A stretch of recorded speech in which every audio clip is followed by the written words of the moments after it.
एक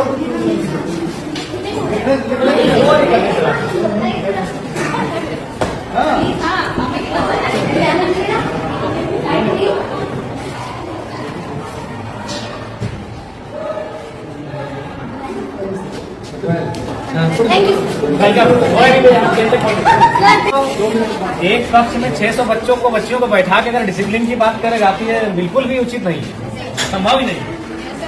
हार्डली इस कमरे के अकॉर्डिंग 190 से 120 बच्चे बैठ सकते हैं। 90 से 120 660 मतलब नामांकन है, 240 प्रेजेंट है, तो संभव ही नहीं कि कोई क्लास ले पाएंगे। ठीक है, आप निश्चित रहिए, हम लोग इस विषय में बहुत जल्द आगे बढ़ते हैं और आपकी जो असुविधा है उसके लिए खेद है, लेकिन हम लोग उस दिशा में आगे बढ़ेंगे, काम कर रहे हैं। ये कौन सा क्लास है? 11 है। फैकल्टी क्या है? अच्छा, पढ़ाई लिखाई ठीक से कर रहे हैं ना? देखिए, मन लगा के पढ़िएगा ना, क्योंकि हम लोग जो है मिडिल क्लास फैमिली से आते हैं। भले आपके प्रिंसिपल आपके साथ खड़े हैं, आपके एमएलए भी आपके साथ खड़े हैं, लेकिन हम लोग मिडिल क्लास फैमिली से आते हैं और हमारी पूंजी शिक्षा ही है। हमारे मम्मी पापा के पास उतने पैसे नहीं है कि अगर हम शिक्षा में अच्छा नहीं करेंगे तो हम कोई बढ़िया व्यापार को आगे बढ़ा सकते हैं, हम बड़े शहरों में जाके अपने आप को स्थापित कर सकते हैं। हमारी पूंजी ही हमारा एजुकेशन है। हम जितना बेहतर से यहाँ से निखर के जाएंगे उतना हम अपने आप को स्टेब्लिश करेंगे। इसलिए आप लोग किसी भी प्रकार का कोई कंप्रोमाइज नहीं कीजिएगा।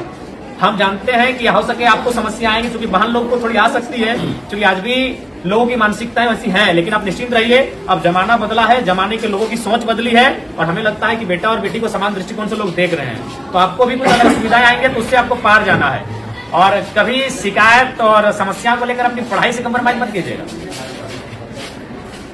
इस चीज से कंप्रोमाइज मत कीजिएगा। देखिए, हम दूसरा का उदाहरण नहीं देंगे, आपके बीच आपके एमएलए खड़े हैं और हम आपको बताना चाहेंगे, हम अभी भी स्टूडेंट हैं। अभी हम धनबाद विनोद बिहारी महतो विश्वविद्यालय से डॉक्टर ऑफ फिलोसफी के स्कॉलर हैं, और ऐसा नहीं कि कंटिन्यू 2018 में हमारा एडमिशन है, बीच में 2 साल बाधित हुआ है, क्योंकि इसमें होता है कि साल में 1.5 साल में आपको प्रेजेंट करना पड़ता है अपना थीसिस। तो हम अभी भी कंटिन्यू हैं, क्योंकि हमने कभी एजुकेशन से कंप्रोमाइज नहीं किया है। कभी आज हम आपके एज एमएलए के रूप में आपके बीच खड़े हैं, और हमें तो लगता है कि आप कम से कम हमसे बेहतर परिवार से ताल्लुक रखते होंगे, क्योंकि हम उतना समय नहीं कि हम आपको अपनी घटना सुनाए, लेकिन संक्षिप्त में इतना बताना चाहेंगे कि हमने उस माँ ने हमें पढ़ाया है जिसने 28 साल की उम्र में अपने पति को खोया था। मात्र 28 ईयर हमारी माँ की आयु थी। हमारा जो छोटा भाई था वो मैंने गर्भ नहीं था, उसका जन्म भी नहीं हुआ, तो दुनिया उसने देखा नहीं, तो उस समय हमारे पिता को हमारी माँ ने खोया था। उसी साल हमारे दादाजी का भी देहांत हुआ था, और ठीक उससे 2 साल पहले हमारी एक बहन और एक भाई, और उससे ठीक 1 साल पहले 1.5 साल पहले हमारे एक बहन का भी डेथ हुआ था। तो उस परिस्थिति में एक स्त्री ने हमारा परवरिश किया, और आज आपके एमएलए के रूप में हम हैं। हमने कभी एजुकेशन से कंप्रोमाइज नहीं किया है। आज भी हम स्टूडेंट हैं, आज भी हम स्कॉलर हैं। इसलिए आपको आपके एमएलए ये संदेश देना चाहेंगे कि किसी भी परिस्थिति में आप अपनी पढ़ाई से समझौता नहीं कीजिएगा। यही आपकी पूंजी है, क्योंकि आपके माता पिता अगर सक्षम है तो अच्छी बात है, हम भी शुभकामना देते हैं कि आप बहुत सक्षम हो, लेकिन ये अधिकांश ये सत्य है कि हम लोग मिडिल क्लास फैमिली से आते हैं और हमारी पूंजी पैसा नहीं है, हमारी पूंजी एजुकेशन है। आप जितना यहाँ से निखर के जाएंगे उतना बेहतर आपका भविष्य होगा। इसीलिए कंप्रोमाइज बिल्कुल मत कीजिएगा। अगर आप पढ़ के जाएंगे तो कोई ना कोई रास्ता मिल जाएगा। अगर आप जमाने के अनुसार अपने आप को बनाएंगे तो कोई ना कोई रास्ता मिल जाएगा। अगर दुनिया में इतने लोग हैं तो उतना रास्ता भी है, लेकिन आप अपने आप को उस युग रखोगे तब ना। इसलिए आपको हमारी शुभकामनाएं हैं, आप लोग बेहतर करें, और जो भी आपकी समस्या है उनको हम जानने के लिए आपके बीच आए हैं। आपके तमाम शिक्षक प्रिंसिपल महोदय सब हमारे साथ हम लोग विजिट कर रहे हैं, और जो भी समस्याएं छनकर आएगी उनको लेकर हम लोग काम करेंगे। ठीक है, तो हम ठीक है, आप पढ़ा से सबसे पहले हमारी बात को आप लोग सुनिए। 10 है ना? देखिए, 10 में अगर आप है तो अभी ये महीना है दिसंबर का, आपके पास काफी कम समय है। इसलिए आपसे हम यही संदेश मेरा रहेगा कि आपको अभी यहाँ से पूरा अलर्ट रहना है। इसलिए बाबू साहब, देखिए अभी जनवरी आएगा, आप कुछ दिन पिकनिक में चला जाएगा, फिर मकर संक्रांति आएगा, फिर सरस्वती पूजा आएगा, तो हमारे पास अगर देखा जाए तो काफी कम समय है, और आप अभी उस मुकाम में हैं जहां अपने आप को बढ़ाएंगे। इसलिए यहाँ से आप एक भी दिन और इसके बाद ढील मत कीजिएगा। और एक बात, आप जो अभी तक पढ़ाई हुआ है, जैसी बात है सर लोग मेहनत किए हैं, आप लोग पढ़े हैं, बहुत सारी चीजों को आप जाने हैं, उसको आप प्रैक्टिस कीजिएगा, रिवाइज कीजिएगा। जो चीजें अगर चूंकि अभी 10 में क्या है कि 10 के जो क्योंकि इसके बाद जब आप कॉलेज जाएंगे तो वहाँ एक्सपीरियंस दिखेगा, लेकिन अभी आप ज्यादातर रट के याद करते हैं, कोई भी चीज आपको रटते हैं 4 बार 5 बार रटते हैं, तो उसके बाद भी अगर मान के चले आपसे भूल होता है तो उसको आप हाथ से प्रैक्टिस कीजिएगा, क्योंकि आप जितना पढ़ के रट के याद करोगे उससे ज्यादा आप हाथ से अगर लिखोगे ना 3 बार 4 बार तो उसको आप याद हो जाएगा। जो चीजें आपको लगता है कि इसको हम मेमोरी नहीं कर पा रहे हैं, याद नहीं कर पा रहे हैं, तो उसको आप कम से कम हाथ से प्रैक्टिस कीजिएगा, कई बार रफ लीजिएगा, उस रात में 4 बार 5 बार लिखिएगा उस प्रश्न का उत्तर, तो आपको याद होने लगेगा।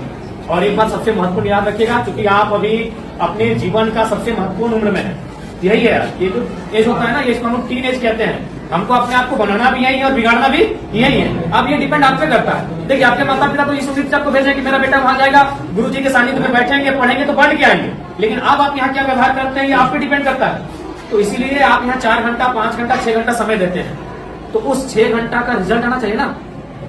मान लीजिए सपोज दैट अगर किसी भाई को अगर पढ़ने में मन नहीं लग रहा है, तो मान के चलो वो 6 घंटा अगर सिर्फ वो ग्राउंड में दौड़ेगा तो इस राज्य के नंबर 1 धावक बनेगा कि नहीं। अगर वो पहाड़ नहीं चढ़ेगा, अगर वो गीत ही 6 घंटा प्रैक्टिस करेगा तो एक बेहतरीन गीतकार बनेगा कि नहीं। तो हमारे कहने का मतलब है आप यहाँ 6 घंटा समय दे रहे हैं, और जहां आप समय दे रहे हैं वहां से कुछ रिजल्ट नहीं हासिल करेंगे तो फिर गलत बात है कि नहीं। तो इसलिए आप यहाँ 6 घंटा समय दे रहे हैं, अपना 5 घंटा आप समय दे रहे हैं, तो इसलिए यहाँ से आपको परिणाम हासिल करके जाना है, यहाँ से आपको रिजल्ट लेके जाना है। इस बात को आपको ध्यान में रखना है, ठीक है। बाकी आपको जहां असुविधा होगी, आपके शिक्षक आपके प्रिंसिपल तो साथ में ही, आपके विधानसभा के आपके एमएलए हम भी आपके साथ हैं, जहां हमारी आपको जरूरत पड़ेगी आप हमें बेहतर याद कीजिए, ठीक है।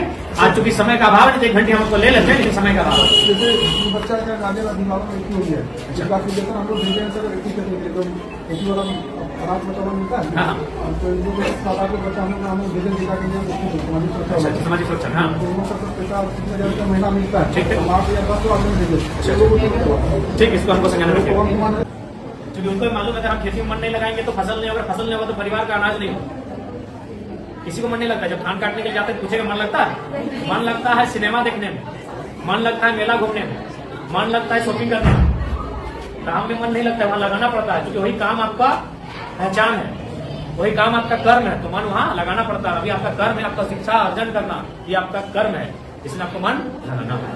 और लगता है तो अच्छी बात है, अगर लगता है तो अच्छी बात है, और नहीं लगता है तो लगाना पड़ेगा।